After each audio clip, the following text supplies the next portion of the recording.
నమస్తే, welcome to our channel. 2024 సార్వత్రిక ఎన్నికల్లో వైఎస్ఆర్ కాంగ్రెస్ పార్టీ ఘోర పరాజయాన్ని చవిచూసింది. కేవలం 11 సీట్లకే పరిమితమైంది. 2019లో 151 సీట్లతో ఘన విజయాన్ని అందుకున్న వైసీపీ 2024 వచ్చేసరికి కేవలం 11 సీట్లకే పరిమితమైంది. ఓకే, ఇది ఇలా ఉంది. ఈ 11 సీట్లు పొందిన తర్వాత అంటే 11 నియోజకవర్గాలకి 11 మంది ఎమ్మెల్యేలు గెలిచినప్పటికీ వారు అసెంబ్లీకి వెళ్ళకపోవడాన్ని మనం చూసాం. అంటే కేవలం ప్రమాణ స్వీకార సమయంలో వాళ్ళు అటెండ్ అయ్యి తర్వాత అసెంబ్లీ సెషన్స్కి అయితే అటెండ్ అవ్వట్లేదు. ఆ తర్వాత బడ్జెట్ ప్రవేశపెట్టే ముందు ఏదైతే గవర్నర్ ప్రసంగం ఉందో ఆ ప్రసంగానికి కూడా 11 మంది వచ్చి కేవలం 10 నిమిషాలే ఉండి 11వ నిమిషాన ఆ 11 మంది ఎమ్మెల్యేలు కూడా వెనుదిరగడం మనం చూసాం. సో కొన్ని రోజుల నుంచి హల్చల్ అవుతున్న వార్తలు ఏంటి అంటే కన్సెక్యూటివ్ గా అంటే కంటిన్యూస్ గా ఒక 60 డేస్ కనుక ఎవరైతే అసెంబ్లీ సెషన్స్ కి అటెండ్ అవ్వరో వాళ్ళపై అనర్హత వేటు వేసే అవకాశం స్పీకర్ కు ఉంటుందని.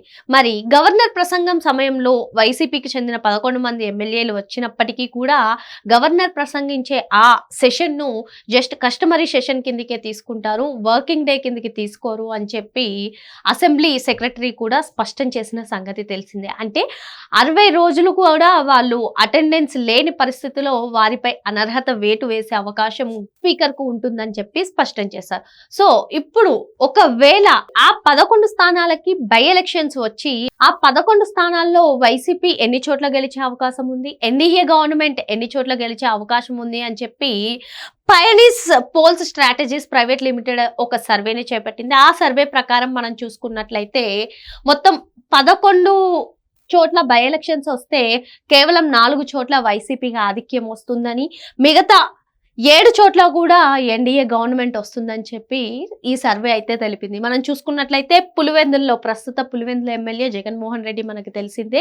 2024 రిజల్ట్స్ అంటే మనం 2024 సార్వత్రిక ఎన్నికల్లో ఆయన 60,000 మెజారిటీతో గెలుపొందడం మనం చూసాము.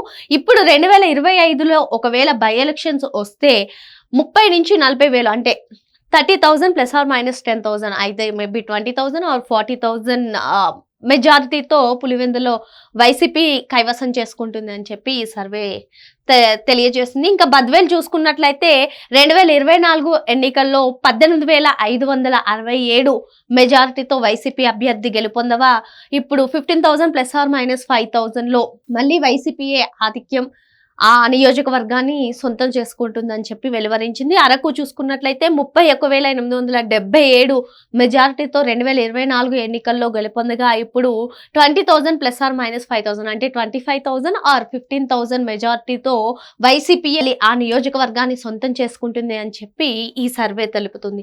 ఇంకా మనం చూసుకున్నట్లయితే పాడేరు విషయానికి వస్తే మనం చూసాం 2024 ఎన్నికల్లో 19,338 మెజారిటీతో వైసీపీ ఆధిక్యం కనబరిచింది. వైసీపీ ఈ నియోజకవర్గాన్ని కైవసం చేసుకోవడం మనం చూసాము. మరి ఇప్పుడు చూసుకున్నట్లయితే 10,000 ప్లస్ ఆర్ మైనస్ 3,000 అయితే 13,000 ఆర్ 7,000 మెజారిటీతో మళ్ళీ వైసీపీకే ఈ నియోజకవర్గం వస్తుంది అని చెప్పి ఈ సర్వే ప్రకారం మనం చూసాము. ఇకపోతే మిగతా 7 నియోజకవర్గాల్లో చూసుకున్నట్లయితే ఈసారి వైసీపీ కాదు ఎన్డీఏ గవర్నమెంట్ వస్తుంది. ఈ 7 స్థానాలను కూడా ఎన్డీఏ గవర్నమెంట్ చుట్టబెడుతుంది అని చెప్పి ఈ సర్వే చెప్తుంది. మరి పుంగనూరు నియోజకవర్గానికి విషయానికి వస్తే 2024లో 6,619 మెజారిటీతో వైసీపీ అభ్యర్థి గెలుపొందగా ఈసారి 12,000 ప్లస్ ఆర్ మైనస్ 3,000 అంటే 15,000 కానివ్వండి, లేదు అంటే 9,000 కానివ్వండి, 9,000 మెజారిటీ ఆర్ 15,000 మెజారిటీతో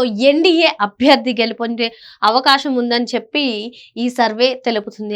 అదేవిధంగా మనం చూసుకున్నట్లయితే మంత్రాలయం 2024 ఎన్నికల్లో 12,805 ఓట్ల మెజారిటీతో మంత్రాలయాన్ని వైసీపీ కైవసం చేసుకోగా ఈసారి 21,000 లేదు అంటే 15,000 మెజారిటీతో ఎన్డీఏ గవర్నమెంట్ అయితే వస్తుంది. అంటే కూటమి అభ్యర్థి అయితే గెలుపొందుతారు అని చెప్పి ఈ సర్వే చెప్తుంది. ఆలూరులో చూసుకున్నట్లయితే 2,634 ఓట్ల ఆధిక్యంతో 2024 సార్వత్రిక ఎన్నికల్లో వైసీపీ అభ్యర్థి గెలుపొందగా ఈసారి 15,000 ప్లస్ మైనస్ 3,000 అంటే 18,000 కానివ్వండి, లేదు అంటే 12,000 కానివ్వండి, ఈ ఓట్ల మెజార్టీతో కూటమి అభ్యర్థి గెలిచే అవకాశం ఉందని అయితే చెప్తున్నారు. ఎర్రగొండలో చూసుకున్నట్లయితే 5,200 ఓట్ల ఆధిక్యంతో వైసీపీ 2024లో గెలిచింది. కానీ ఇప్పుడు బై ఎలక్షన్స్ వస్తే 10,000 ± 3,000తో కూటమి అభ్యర్థి గెలుపొందుతారని చెప్పి ఈ సర్వే అయితే తెలుపుతుంది.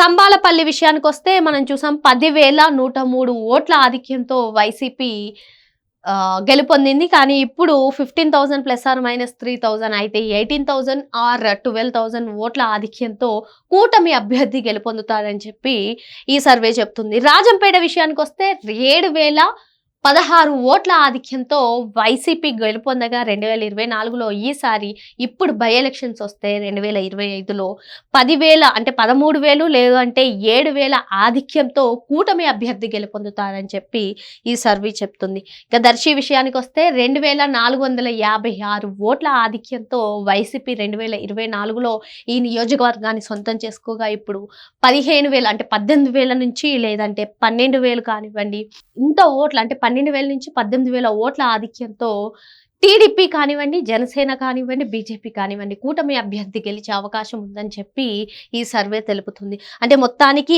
Pioneer polls strategies private limited survey ఆధారంగా మనం తెలుసుకోదగ్గ విషయం ఏంటంటే 2024 ఎన్నికల్లో 11 సీట్లు గెలుచుకున్న వైసీపీ ఇప్పుడు అసెంబ్లీ సెషన్స్ కి అటెండ్ అవ్వకుండా ఒకవేళ అనర్హత వేటుకు గురవితే మాత్రం 11 నుంచి కూడా 4 సీట్లకు పరిమితం అయ్యే అవకాశాలు ఉన్నాయి. ఇప్పటికే 164 సీట్లతో భారీ మెజార్టీతో గెలుపొందిన కూటమికి ఇంకో 7 సీట్లు వచ్చే అవకాశం ఉందని అయితే ఈ సర్వే తెలుపుతుంది. మరి ఒకవేళ బై ఎలక్షన్స్ వస్తే ఆంధ్రప్రదేశ్లో వైసీపీ పరిస్థితి ఎలా ఉంటుంది? ఇప్పటికే 164 సీట్లతో భారీ మెజార్టీతో ఉన్న టీడీపీకి ప్లస్ అవుతుందా? ఇంకా సీట్లు వచ్చే అవకాశాలు ఉన్నాయా? 11 సీట్లతో ఉన్న వైసీపీ ఇంకా సీట్లు తక్కువ అయ్యే అవకాశం ఉన్నాయా? ఇవన్నీ కూడా తెలియాలి అంటే వేచి చూడాలి.